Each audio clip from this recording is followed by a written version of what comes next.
Right now, everybody and their mother and their dog and their cat is confused and lost and feeling unsettled.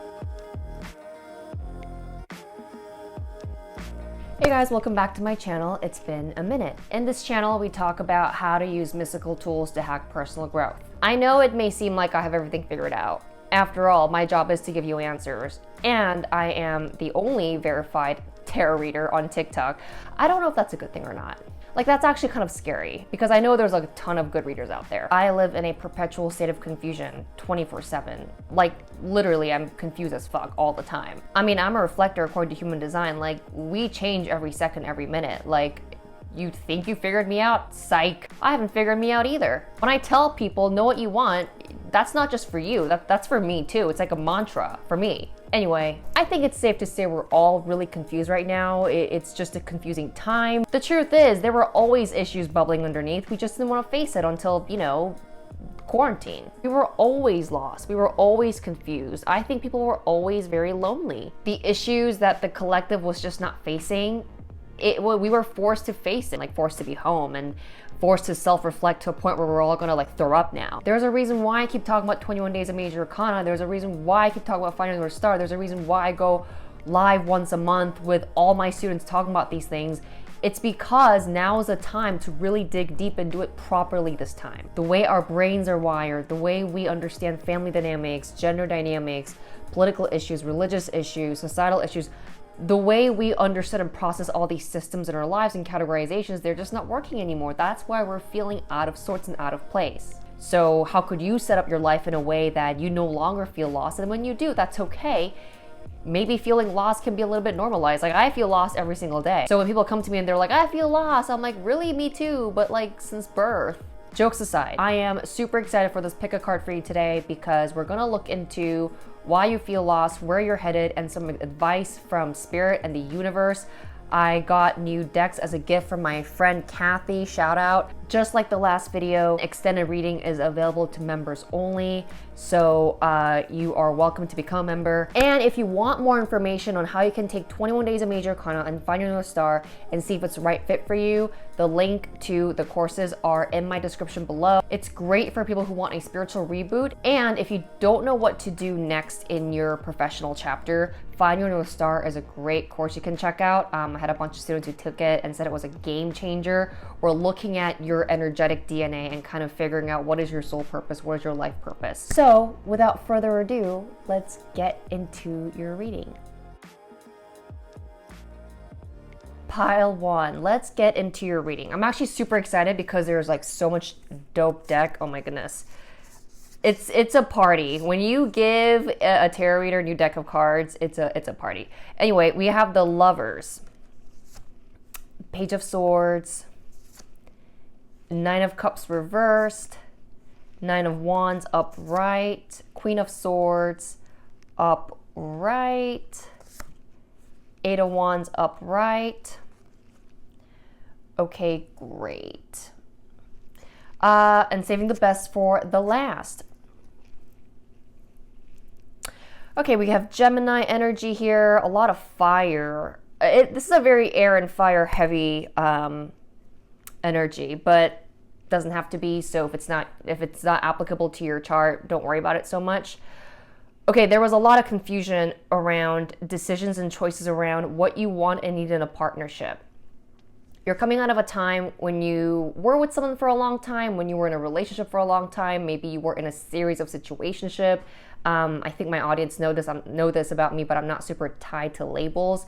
But whatever you were in, you're coming out of a time period where you're like, wow, I was in a bunch of bullshit that didn't really work for me. So I am getting that. I'm also getting that you're romantic at heart. So maybe you were in love with love, but maybe not the person, and you're just starting to realize that. And you feel very unfulfilled in your romantic department, but at the same time, you're not really excited about meeting new people. And okay, so yes, I talk about love a lot, but let's be honest, when we talk about love, it's not really about other people. It's not about people outside of us. It's also about our relationship with ourselves. So I think part of your hesitation about opening up is because you're not quite sure if you're going to give your power away again, if you're going to get hurt again, if you're going to be vulnerable again. But then again, why would you get hurt if you have enough boundaries? So then you're kind of thinking like, well, do I not have the right boundaries? There's a lot of push and pull happening within you, wondering why you can't just kind of like flow with the rhythm of the universe, with the rhythm of people, with the rhythm of like the collective energy. I think you're starting to really wonder like why you crave love, but at the same time you're so worried and anxious about it, and to a point where you can't really open up. And this could be very well because like you were in an abusive relationship, or maybe you were with somebody that like left you suddenly or left your life suddenly for whatever reason. So there could be very valid reasons, but you yourself did not recover from that fully, and you're feeling lost because you feel out of touch with yourself ultimately. And maybe before, your coping mechanism was to just like throw yourself into relationships, and you're starting to realize like, well, that kind of never worked. So gosh, I have to face myself now. Tip: schools don't teach you how to do that. Schools don't teach you how to face yourselves. This is why the collective is confused right now. The most important thing that we need, society has not taught us, or school has not taught us, the self-reflection. And not even self-reflection like to a point where like, because I do believe that you can self-reflect till the day you die and get zero insight, right? You kind of do need a professional or a voice of reason or wisdom to kind of like be that reflector or that reflection of you, to like echo back, kind of be an arbiter if you're processing your thoughts and feelings like almost like in a healthy way. That's why tapping into the soul is important, because you can only go so far dealing with your own cognition. I hope that makes sense. But anyway, you're in that process of like self-mirroring, self-examination and all that, and kind of hitting a roadblock essentially. And that is also putting a magnifying glass on like you feeling lonely. This is a very abstract, high-level conversation. I hope this makes sense. And you're entering a period of, good news is you're entering a period of wisdom, gaining wisdom, clarity. I do feel like this is going to take a little bit of patience, but it's going to be one of those things where like once you have that aha moment, it's going to take off real fast is what I'm hearing. The Queen of Wands is also like a very maternal archetype, very much like a maternal energy. So this could be your mother being a really helpful source of wisdom, or someone that you can lean on during this time. This could also mean that you are awakening your internal mothering, nurturing energy during this time, where you go, you know what, like this could also be the maternal higher self. I can call in this inner wisdom. I can call in this inner mother's voice. I can nurture myself. I can mother myself. I can also spar and negotiate and contend with myself with the Eight of Wands here. This is so funny because before I looked at these cards, I mentioned the word soul. So you're leaving the inner battle, battling with yourself using your cognitive mind. You're leaving that territory and tapping into your soul. I'm also getting like ancestral energy here. So maybe there are old wounds that never got to heal, that are coming to surface now, and it's just creating a bunch of chaos and confusion within you. And that's just dialing up this feeling lost sensation, right? So, like I said earlier, you can reflect until the day you die and get no insight or wisdom. I feel like you're starting to realize, like, you know what, I gotta take action. I have to accept the fact that my analytical mind can only get me so far. So what wisdom can I turn to? Now, let's see here. This is a really cool deck. It kind of combines color, intuition, and psychology. So I'm going to look into what healing modalities you can tap into so that you can sort of expedite this process of finding your inner wisdom and also feeling less lost, hopefully. Okay, very interesting. I get the heart chakra here and the solar plexus.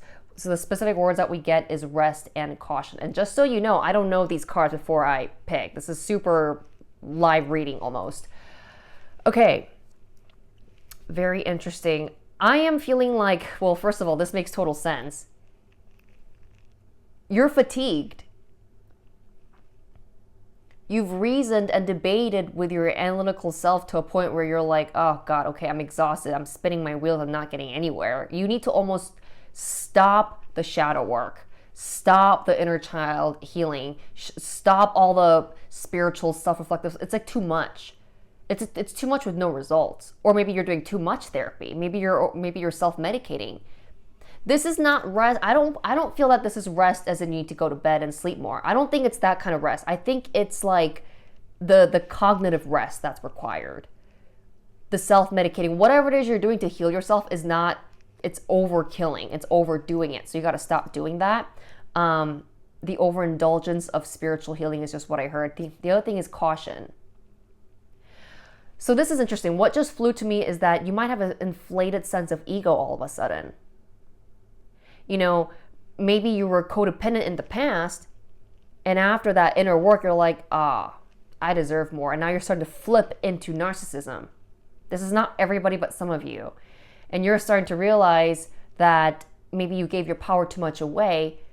And you know what? That's a good insight to have, you know, but you can overcorrect to a point where you have like too much solar plexus activity and you start to, pardon my French, but become bitchy, or start to demand boundaries or demand space to a point where the other person could just go like, okay, dude, like all I did was just ask for coffee and now you're saying you're not free for like 6 weeks. What the hell's going on? Are you like really that busy?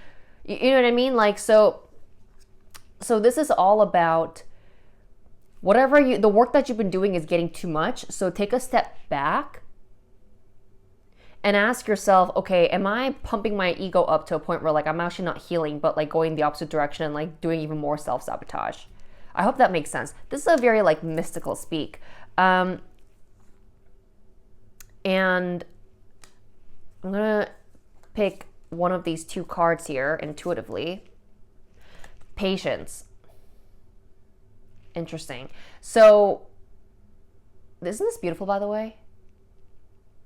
All my decks are linked in the Amazon link below, or in the description below. Actually, this deck is, I think, not easy to get. It's not easily accessible. But if you want to check out my decks, there are the links below. I think Spirit doesn't want you to spiritually bypass. You know what I mean? You do shadow work. You do inner child healing. You look at your past relationships and you go like, why didn't it work? What did I do wrong? Or what did they do wrong? And because you're not getting the clarity that you want as quickly, you are shortcutting it and getting to a point of like, okay, well, it's because I was like just too good for them. Or it's because like I just get my power and I'm not going to do it anymore. Right? You're forcing conclusions so that you can just like be done with it and move on is what I'm hearing. But once again, that's getting you here, and this is not where you want to be. So Spirit is telling you to be patient. It's almost like rushing a divorce, like rushing a separation, right? Like rushing a severing of a relationship or from a childhood memory, and just like playing victim and blaming the other. Like, I was just too nice. I was just too generous. I was just too empathic. It's all their fault. You try to, and that's, by the way, that's a big problem within the spiritual whatever community. This feminist movement, this empathic movement, whatever it is, like this narcissistic survivor movement, it's just so huge that it's almost glossing over like, okay, but like, are you sure that the only thing you did wrong was having poor boundaries? Are you sure? Because it takes two to tango. And I understand people who are watching this might be like, whoa, what is she talking about? This is triggering. Are you victim blaming? I'm not victim blaming. I'm just saying you have to be really honest with yourself. Because when two people get together, it's not like one person is whole and the other is not. You attract what you resonate or what frequency you're transmitting. So if you did attract a narcissist to you, there is a seed of narcissism within you. So what is that? So instead of spiritual bypassing and getting to an overinflated sense of self or ego, which by the way, that's going to turn you into a narcissist, what could you actually noodle on and let information flow to you? And I say this because I had this happen recently where, I was like, it was all my mother's fault. I did nothing wrong. She was a bad person here. And it wasn't until a couple of weeks later where I was like, oh, no. I was acting like a caged animal and bit first. Came with claws out first. That was a very difficult thing for me to confront, but I had to. But like I said, I do think you're reaching the inner wisdom. Now, if you are, I hope this kind of answers why you're feeling lost, but I have additional insight here on what you can do from this beautiful Work Your Light deck and some additional tarot and the Sacred Thread. So I'm going to go into this reading for members only. If you would like to check this out, if you feel called to and get more insight, please click on the join button next to subscribe button. Otherwise, it was a great pleasure reading for you. I hope this scratched an itch, and I look forward to seeing you at your next video. Take care and stay safe. Bye-bye. Pile 2, are you ready for your reading? Let's take a look. Okay, so we have 10 of Cups upright, 8 of Swords upright, the High Priestess reversed, 9 of Pentacles reversed, 10 of Swords upright, and the Strength upright. We have Leo energy here, Pisces, Scorpio, Cancer, a lot of water, but doesn't have to be. Sun, rising, Venus, Mars. Don't worry about it so much if it doesn't match your sign. Okay, wow, we have money and love, being in debt, being in financial debt as it relates to love. Okay, interesting. Oh, this just came to me. You felt really trapped for a long time. I don't even think this is literal. I also think this is psychological. Meaning, like, yes, there's like being physically trapped. I hope that was not you, but like, I'm feeling that this was not only like a psychological entrapment, but like being trapped by a rule, like the way things are set up. So for example, maybe you were really trapped by the happily ever after, the fairy tale romance, right? Maybe you were told you have to meet your Prince Charming or your princess, and that's the only way that you're going to be happy. There's some kind of ancient story being passed down that really trapped you psychologically is kind of what I get. This could also be around beliefs around money. I feel like, ooh, this is interesting. I just got that for some of you guys, you were told like you should only follow your passion or something like that.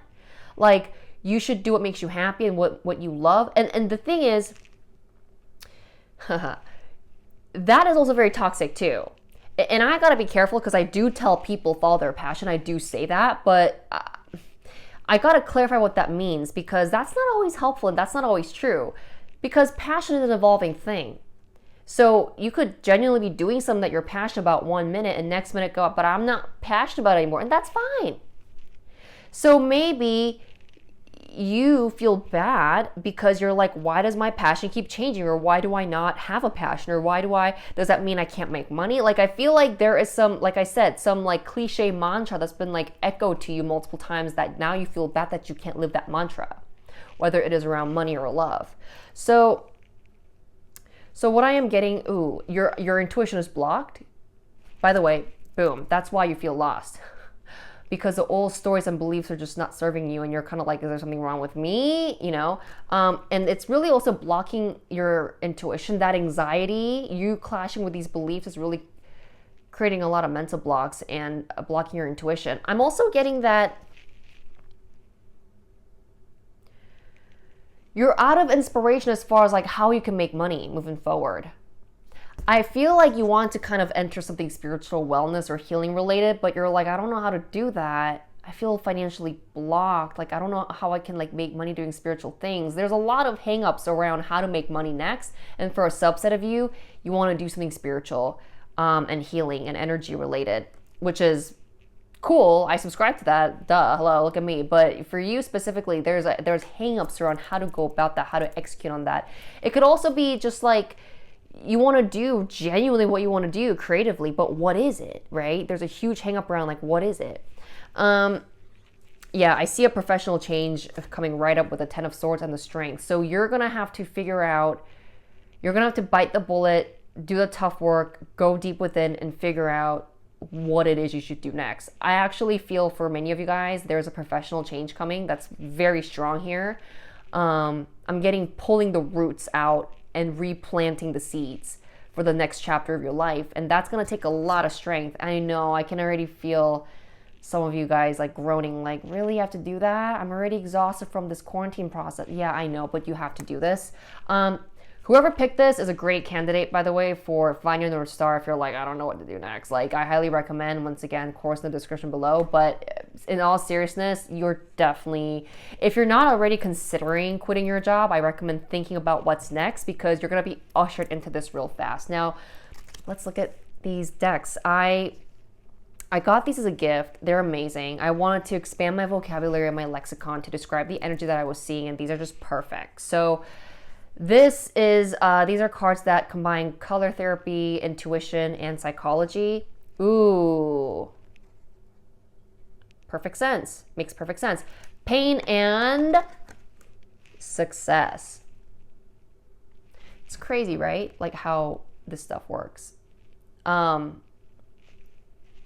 Is that screen changing? No, it's not. Okay. This is the root chakra. This is the sacral chakra. We just talked about work changing. We just talked about beliefs that alter your vision of what you should be next. I mean, this makes perfect sense. Pain around success, pain around figuring out what will make you successful, figuring out what success means to you. There's a huge hang up around victory, leadership, success, financial abundance. All these things are conflating in your mind, and you're kind of going like, but what do I do? How can I get there? I am also hearing like security. You're almost torn between like how to be creative, but also how to be secure. This is very much the bottom 2 root chakra issue. And not to call it an issue, but it is what it is. So first of all, I am hearing that some grounding exercise will help you quite a bit, because the key for you isn't so much about, it's not so much about what to do next. It's about discovering who you are. That's the first step. Forget all these rules that society told you. Create your own rules. I mean, I made videos around that for the Great Conjunction. You can get yourself out of pain if you figure out what success means to you. Pain is created when we're trying to follow something that doesn't work for us, or when we're trying to follow something that doesn't resonate with us. That's when pain happens. So it's really important to define success on your own terms. Isn't that interesting? I'm gonna intuitively pick one of these 2 cards from the Thread of Fate Oracle deck. Ooh. Share wisdom. So multiple things are coming to me at once. Part of this is that your next calling is to share your wisdom. I wonder if you're like a manifester or a manifesting generator according to human design. Like, this could be you. I'm also getting throat chakra. So, I just got this download. You might have a very overactive throat chakra and up, right? Kind of like this ungrounded energy. Like, you have a lot of mental activity, emotional activity. Like, you have a lot to share. This would also explain the spiritual practice you want to go into as a business. But your lower 3 chakras are super blocked. The groundedness, the money, the 3D, the tangible, the physical survival. So you have a lot of upper body activity, very unsafe lower body activity. So you have a lot to share. That's very valid. I actually feel like whoever's watching this is a super wise person. So you genuinely have a lot to share, but it's like, how do I ground myself so that I can do that? Like, and grounding yourself is important is because you still got to pay the bills. You still got to eat. You still need a roof over your head. So how can you give yourself that sense of security so that you can actually come out and be more present and show up stronger in the world? By the way, I want to emphasize, money is not evil. It's not. And if you have competing beliefs in your head, like, I need money, but money is evil, it's very hard to invite abundance into your life. So if you have limiting beliefs like that, or competing beliefs like that, you are holding yourself back from sharing your wisdom with the world. So the work starts here, the first and the second chakra. I have additional guidance cards here with additional decks that I want to go into, but it's for members only. So if you feel called to, please become a member to watch the rest of the reading. Otherwise, it was a pleasure reading for you. I hope this resonated. Please like, share, comment, subscribe, and I will see you at your next video. Bye-bye. Pile 3, are you ready for your reading? Let's take a look. King of Swords, upright. 7 of Wands, upright. 2 of Cups, upright. The Fool reversed. Wheel of Fortune reversed. Very interesting energies. Eight of Cups reversed. Huh, okay. We have fire, water, air. We have all the signs here pretty much. But it's predominantly water. Anyway, doesn't matter. I feel like these signs don't always like align or match or are even relevant. Anyway, we get the King of Swords and the Seven of Wands here. I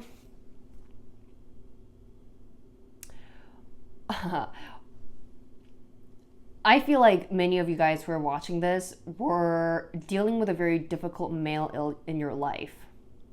And even if it's not a literal person, it's a voice inside your head. Maybe a father figure, maybe a boss figure. Or maybe you're surrounded by people who complain a lot about the men in their lives. I've been seeing that a lot lately. So there is some kind of inner battle going on in terms of how you deal with this kind of figure in your life, this kind of male archetype in your life. Maybe you fight them. Maybe you try to work with them, but doesn't ever really seem to work out. To me, this is a classic case of power struggle with a male. It's too soon to figure out exactly what context this is, but to me, this is definitely about a tug of war with a male figure. It could be a woman too, but to me, this reads more like a male. It's about masculinity. Toxic masculinity is kind of what I'm hearing. For some of you guys, I feel like this could have been also like an abusive relationship that you got out of. I get Two of Cups with a full energy here. So wanting a fresh start in love, wanting a new... Oh, interesting. Okay, so you're feeling lost because the relationship that you thought you had was not it, which is very interesting. Similar energy to Pile 1, but Pile 1 was more about beliefs. This feels more like a literal relationship. This to me is about realizing that you gave wrong people chances. There you go. That's what this is about. Realizing that, like, whether it's literally romance or some authority figure, realizing that you bestowed your trust in the wrong dude. Or maybe someone who thought that they were powerful, once again, because we're talking about toxic masculinity, someone that you thought was powerful, turns out they're not that powerful. Maybe just they're actually like pansies, but, you know, pretending like they're like macho and alpha and all that when they're not. And you're realizing like, man, I was a fool, or man, like he was a fool. But I gave this a shot because like I thought, you know, why not? Right? This doesn't even have to be like current relationship. This could be from a long time ago. Maybe you first started dating someone because you thought they were Prince Charming and because you thought they had their shit together, and turns out they don't. But they presented themselves as such because they're, I don't know, like 6'3" or something. Isn't it interesting how things unfold? Because I don't know these cards before I start reading them. So first I see King of Swords and Seven of Wands. I'm like, okay, random. I feel like you were involved with someone who didn't want to let you go. I feel like you were involved with someone who were fighting with you all the time and telling you to stay. Or telling you that they're powerful or that they know what they're doing and whatnot. And you're like, nah. And then you realize afterwards, like, wait a minute, this guy was a goddamn idiot. Excuse my French. I see powerful changes happening with Wheel of Fortune and the Eight of Cups. Some of you guys are being forced to move, change homes, change of residency is what I'm hearing. Maybe with this relationship ending, maybe you had to literally move away and run away. For some of you guys, it's also leaving behind emotional past and memories. Okay, you know what? You feeling lost have a lot to do with sweeping life changes because this relationship, this guy was no longer serving you. So you just had to run away, get away, or maybe completely rewire emotional compass, and now you're feeling off kilter. For some of you guys, this also could have been like a 10-year, 20-year, 30-year relationship that you're getting out of, where you're like, wow, I know that was not good for me, but then what does that make me? Who am I? I wouldn't be surprised if some of you guys are literally changing homes, by the way. I'm going to take a sip of my water.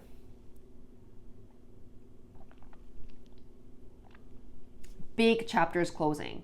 Big chapters ending. New chapters beginning. That's where you're at. And I wouldn't be surprised if you're also carrying the wounds from this past relationship. But what's interesting to me about this pile too is that it feels sudden. Like you've made this decision like suddenly, like something that could have been a long lasting thing or even a short thing. I don't know. It doesn't matter. Whatever it is, regardless of the duration of the relationship, it was like a sudden change, like a sudden cutoff. You were like, okay, enough is enough. You abruptly closed the door. You abruptly kicked him out. Even if he was trying to hold you back. By the way, I keep saying he, but it could be a she too. Even if they were like clutching onto you, maybe you couldn't quickly decide or quickly couldn't cut it off, and then boom, you suddenly did. So you're free now. You're free body, mind, spirit, but you're like, whoa, but this is almost too free. What do I do now? So even if you, this happens a lot to survivors, by the way. Like they get out of something, but just because they're free from the abuser doesn't mean they feel safe. You're still feeling just as lost. That's why sometimes they stay in a abusive relationship, because they'd rather pick the devil that they know rather than the devil that they don't know. Right? I have these amazing cards. This is like a color therapy type card. It combines color, intuition, and psychology. So let's see what healing modality you need. Perfect. Thank you, Spirit. We got fear and creativity. You literally are so afraid of what's in front of you, and you don't know if you can be creative enough to come up with solutions. You fear the unknown. Black is also the it's like an absence of colors. It's actually a very powerful color, but you almost like fear your own power, or you fear the unknown. You fear hopelessness. I'm also feeling that for some of you guys, you might feel like depressed, because that is also connected to your 7th chakra, the purple being blocked. So I am getting that you're almost afraid of what's in front of you, because it's anything is possible. And you fear your own creative self. This is very interesting. You know, when people don't really understand what spirituality is or what divine is, they fear it. That's where the whole like mocking the woo-woo comes in, right? Gotta take a sip of water.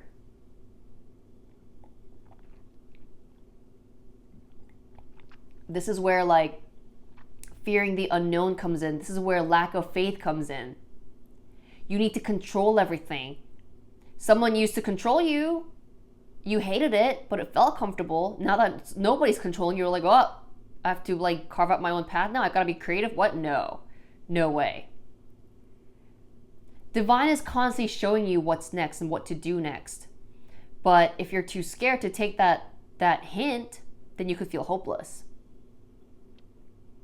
So the key thing for you is to, okay, you've earned your freedom. Why can't you trust that inner voice? Why can't you trust that higher self voice to move forward?